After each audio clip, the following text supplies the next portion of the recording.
Hey everybody, my name is Cruz and I work here at NC State, actually in the horticulture department.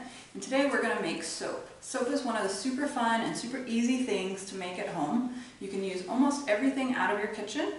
You might have to order some lye or sodium hydroxide, but most of the other ingredients you may already have at home.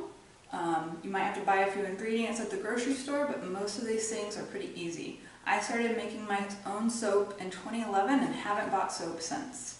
So hopefully you can watch this video and learn how to make soap yourself.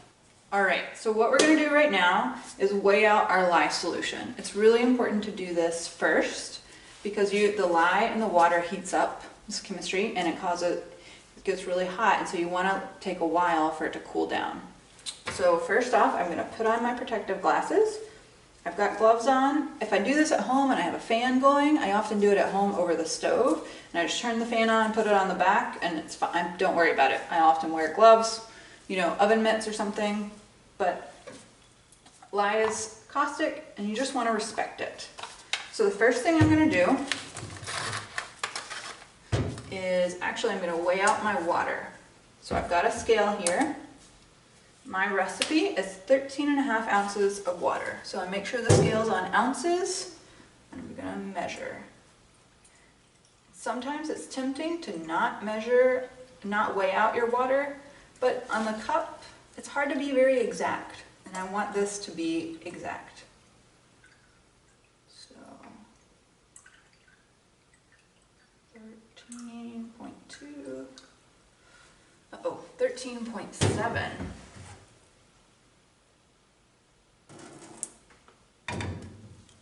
13.5 exactly.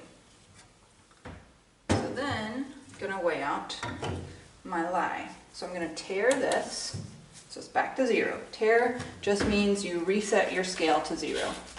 And then my recipe is 5.8 ounces of lye / sodium hydroxide. I'm going to refer to lye and sodium hydroxide interchangeably so you know what they are. Because some recipes, if you read online, will say lye, some will say sodium hydroxide.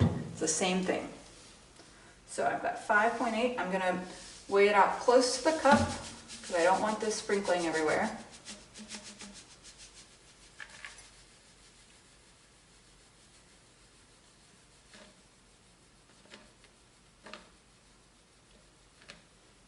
Alright, so I'm at 5, so I'm going to slow down. Oh, shoot. It's got 6. And this is dry, so I'm going to scoop out.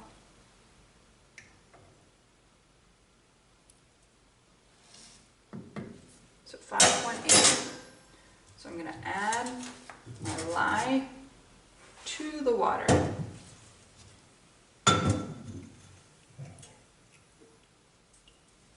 I'm going to do this. Make sure here that you use a stainless steel fork or spoon to stir. Do not use wood, because wood's porous and will absorb the lye solution. So I'm going to stir until I don't feel any more chunkies. Because sometimes the lye can chunk up and you want it to dissolve, and you can feel the cup and it's heating up.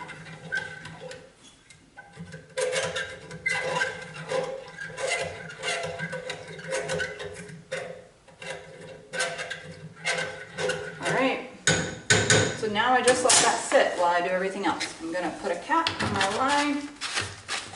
I've got a thermometer here so I can come back and weigh that eventually. I will give it one more quick stir. All seems good.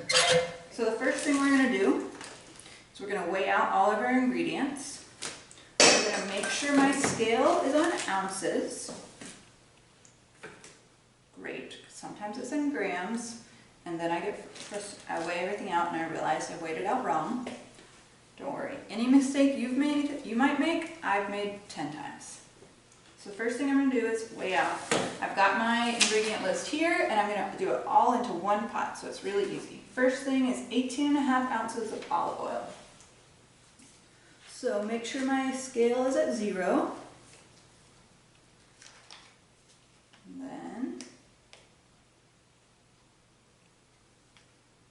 done this beforehand. All right, 18.5 ounces. This I know is 14 ounces, so I'm just going to dump the whole bottle in.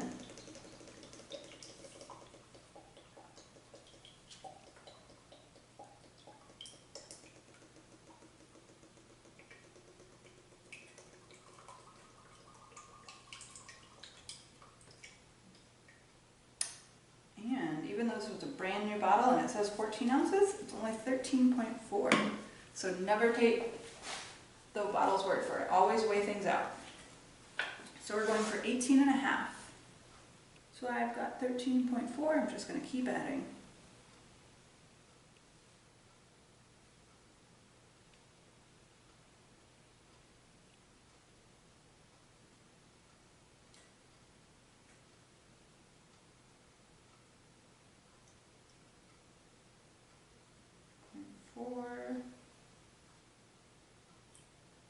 This is the part I hate. It's like that last 0.1 ounce, getting it right. So we've got olive oil. I'm going to re-tare.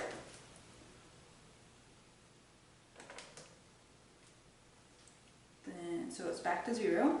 Then I'm going to add 12 ounces of coconut oil. And I don't need my glasses anymore. I tend to only wear those when I'm working with the lye. Coconut oil.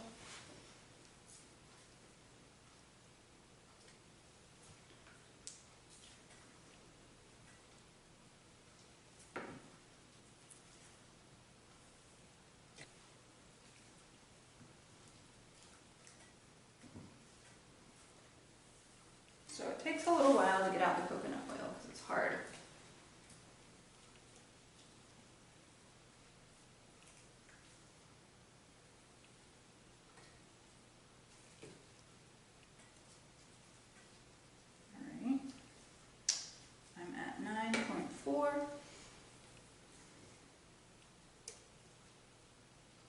Still only 10.5.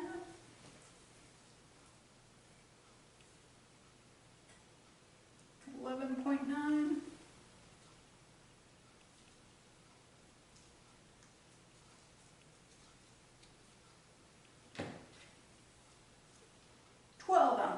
Of coconut oil. So coconut oil is good because it provides a good lather for your soap. And olive oil is very moisturizing. What we're making today is a basic Castile soap. And Castile, traditional Castile soap is 100% olive oil. Now, we really use the term Castile soap if the #1 ingredient, the largest ingredient by volume, is olive oil. So we have 18.5 ounces of olive oil, and that's the majority. So it's less, so it's more olive oil than anything else. So we did olive oil, coconut oil, now to palm oil. So I'm going to tare my scale again. And I'm going to get 9 ounces of palm oil.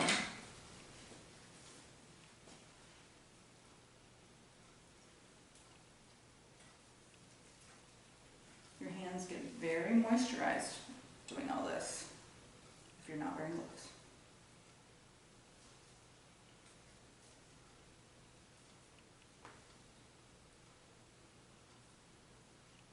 Take 7 ounces.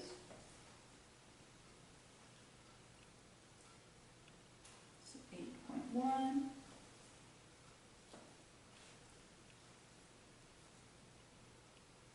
9.2. 9.0. Palm oil helps provide a nice hard bar, so that's an important role for palm oil in your recipe. I have mixed feelings about using palm oil. Whenever I buy palm oil at home to make soap, I try and buy palm oil that's Rainforest Alliance certified because there's a lot of deforestation that happens because of palm oil. But whatever you can buy and whatever recipe that you find that you like, I'd say follow it. And so then after palm oil, I just have 1 ounce of shea butter. So I'm going to tare this. And then moving on to shea butter.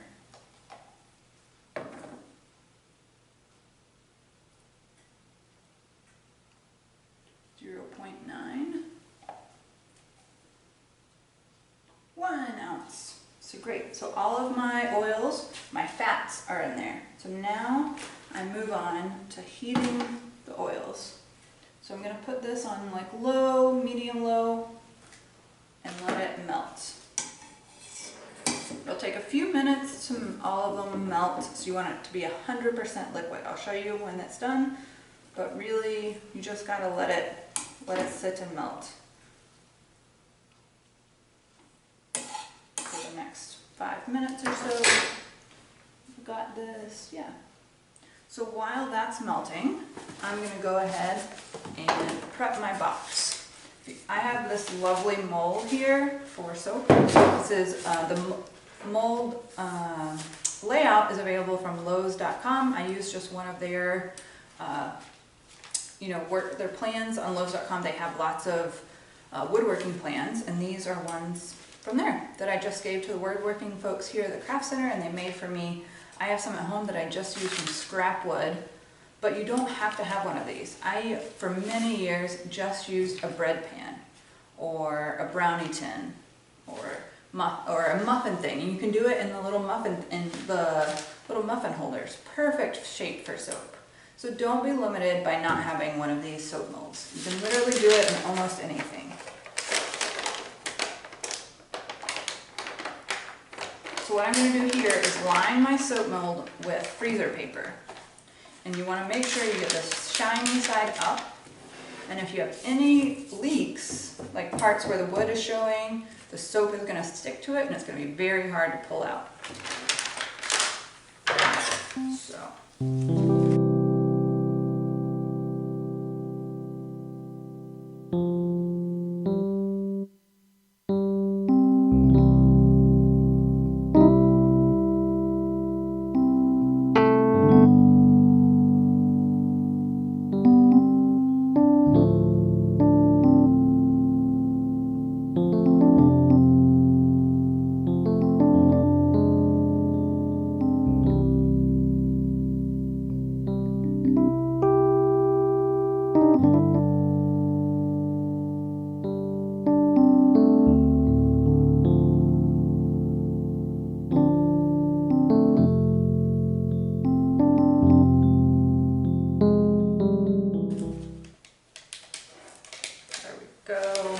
I know, it doesn't look beautiful, but this is the point. It doesn't have to be perfect. As long as it's in there, it's good enough. I'm going to get my corners a little sharper in there, because I like my soap to have nice sharp corners. And so the shape that this has is the shape that your soap will have.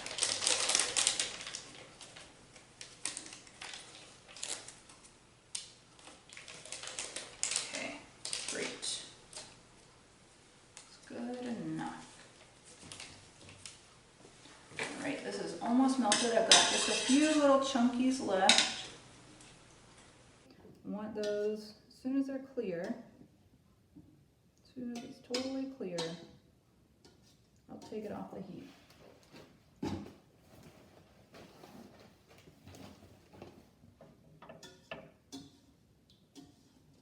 I normally do this on my own stove in my kitchen. All right. So everything is 100% melted, so I'm going to take it off the heat, turn off this little hot plate, and let it cool. Let's see what the temperature is. So this is just a candy thermometer, but any old thermometer, well, not a person thermometer.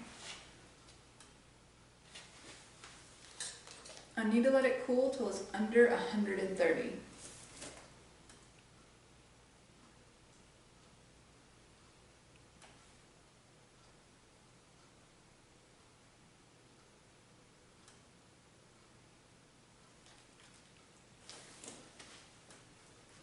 Actually, at about 120 right now.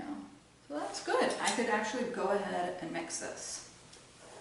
But let's see what my lye is at. I want to make sure this is also under 130. May not be. It's pretty hot.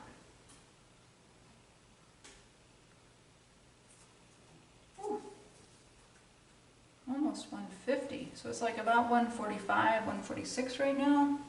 So we gotta let this cool. It'll probably take about 15 minutes, 10 or 15 minutes for this to cool. If you put it in a wider pan, wider glass bowl, it will cool faster. What I often do is I use a glass Pyrex, a quart ball jar, or a stainless steel pot.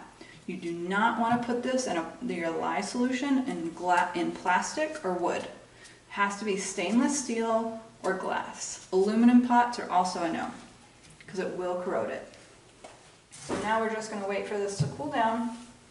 So while that lye solution is cooling to under 130, I'm going to figure out my scents, like essential oils that I'm going to put in my soap. So I've got some here that I'd like to use up, and I want to try a new combination. So you may or may not want to try this at home. I tend to use a lot of lavender and peppermint because most people like those. And if I'm going to give my soap away, you want people to like the smell. Lavender and honey, lavender and oatmeal are kind of my go-tos. But today I want to try something a little bit different. I'm going to use a combination of rosewood, geranium, clary sage, and bergamot.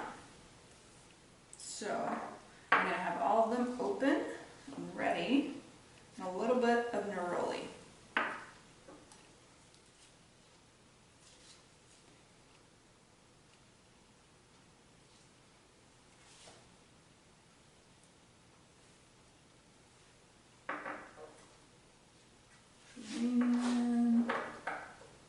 So I only need one, please.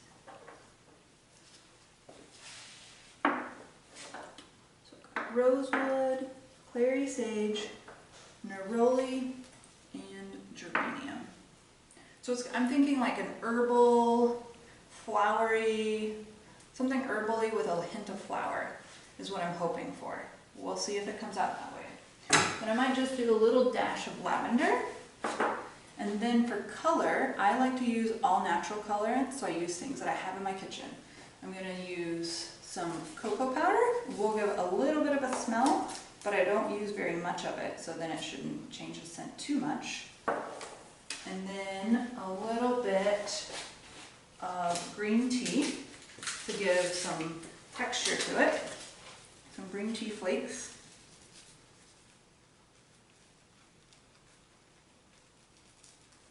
And I'll dump that in after I've mixed it. And then my mixing, I'm going to pour half of it into here for mixing. So I'm going to make sure my space is all ready. I'm going to get my mixer. I often use my own hand mixer. If you have a blender, that's fine too. Just you want to make sure the blending part is stainless steel. So this is stainless steel, and I reuse it at home for cooking. There's no problem with using it for this and for cooking. So I'm going to switch my plug in my hand blender instead of my pot.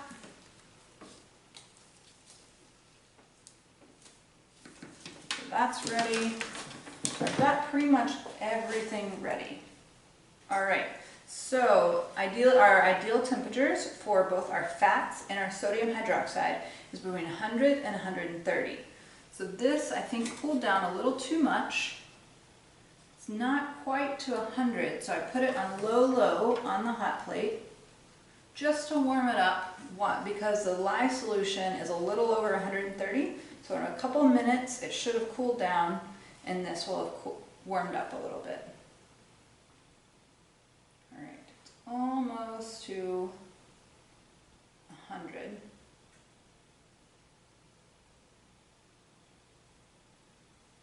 Okay.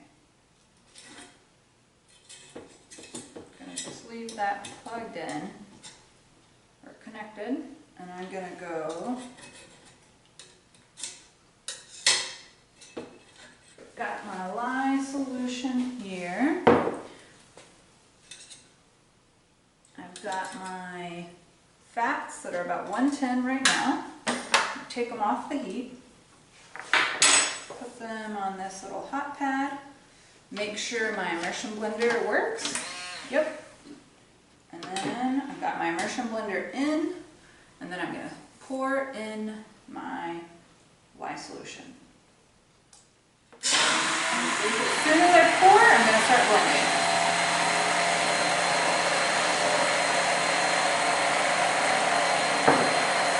I'm going to blend until it reaches trace.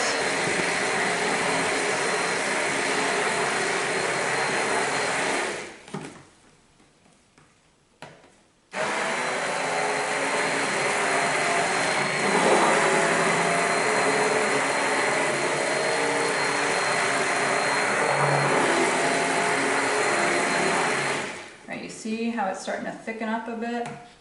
I don't like all these bubbles. Sometimes that happens with the immersion blender. But you can see how it's leaving a line when I move it. And that's trace, because you can trace a line. I might do it one, but I would like to get a little thicker.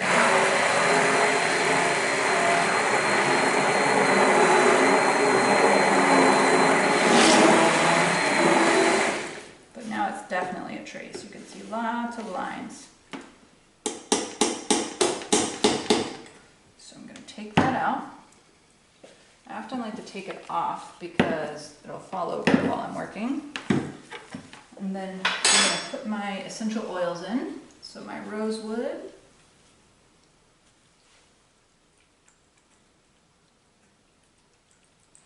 I want a total for this size batch about a whole ounce of essential oil.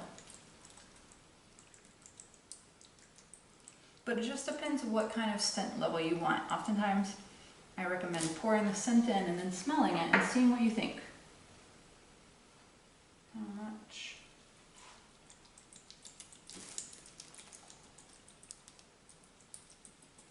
All right, that's empty.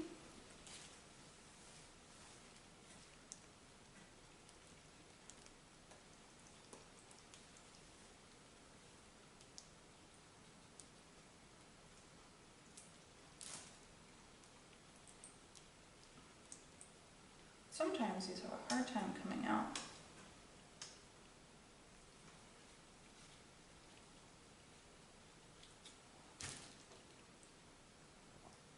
I wonder why they don't put those in plastic bottles that you could like squeeze. Because it's like the high quality.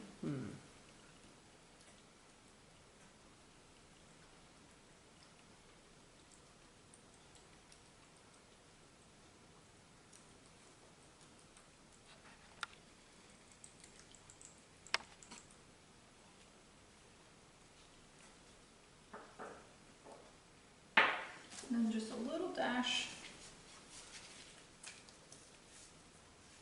of lavender.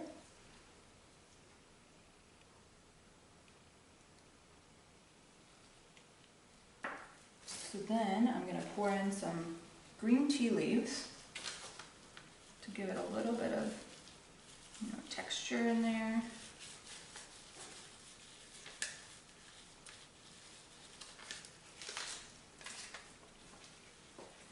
I'm going to stir it.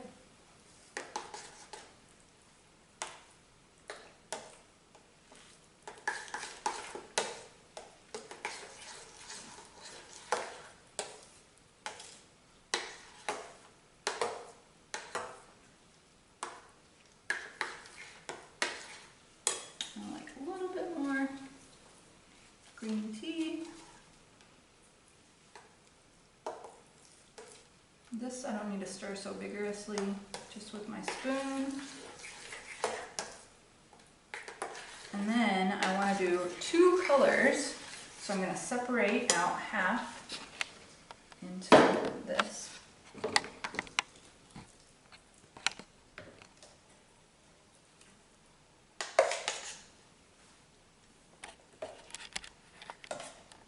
And then add a little bit of cocoa powder for color.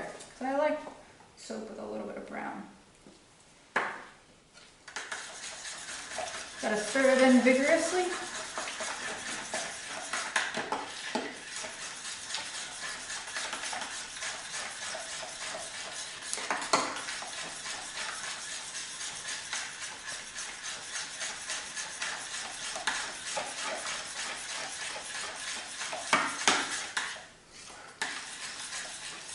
All right, so this is like a nice, like a light, just a light brown. And this is kind of a cream color. Now we're gonna pour it in. Creamy one. It's kind of coming out all over. And then I'm gonna do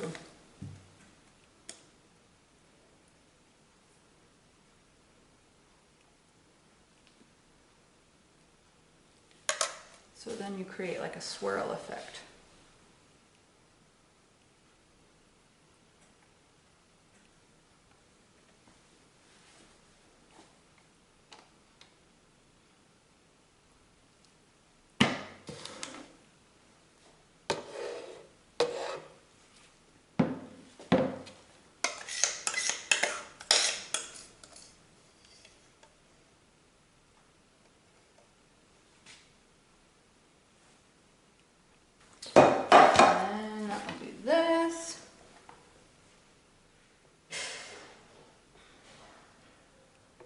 So then I've got this all scraped.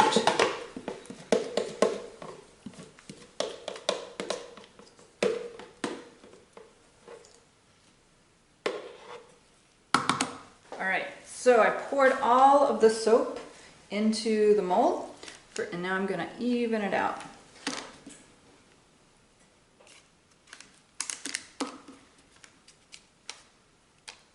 I also like to stick my spatula in and go up and down to kind of create a swirl with the mixed colors.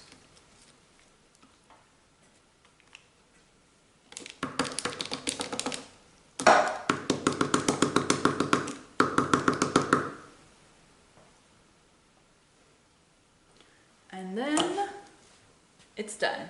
Now we just have to let it sit overnight. I ideally would like to wrap a towel around it or sit a towel over it so it will cool slowly. And then tomorrow I'll take it out of the mold and cut it up and let it sit for a month and we have soap. Right now, the reason we do not want to use this tomorrow is because it's going through what we call saponification. Saponification is basically the process of making soap. It's when the lye, sodium hydroxide, is interacting with the fats from all the oils we used, and that takes a long time. And then, so in about a month is when it is fully ready to be used. Right now, if you use it, it'll be really caustic, kind of like laundry soap. And if you get laundry soap on you, it's extra like harsh on your skin, or dish soap. And we want something that's extra moisturizing and super nice on our skin. So for now, we're just gonna let this sit.